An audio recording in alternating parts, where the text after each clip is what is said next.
वासिपत माक्षिमी येन स्वच्छं नवार्पयम् अस्वरायि गोदायि धनधायि माधने धर्मे जगदं देवी सर्वक्रमं तदेवी पुत्रमोदधनं नान्यमास्ति नागतों देवी हंसो गणितमिरति प्रकारानन्तरं दवक्तं कृतं तर्पयन्ति पद्मे स्थितं पद्मवर्णं ताव्यो पायश्रियम्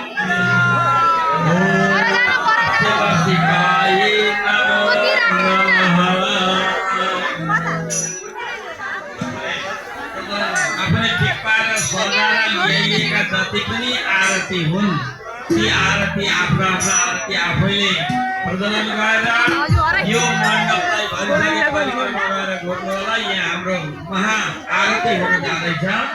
यो महा आरतीमा तपाईहरुले श्रृङ्खलाबद्ध भएर एकदम परिक्रमा गरेर आरती घुमाउन भगवानलाई देखाउनु होला। त्यो दोकाने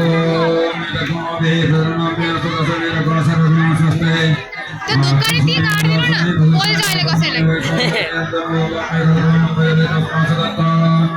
यासा पद्मशास्त्र विपुलपत्नी पद्मपत्रायताक्षी विस्तरणयता शुभ्रवस्तुत्तरीया या लक्ष्मी देवी कैवाणिगणार्चिते स्नापिताय मकुम्भे सा नित्यं पद्महस्ता मम सुग्रे सर्वमङ्गल्ययुक्ता।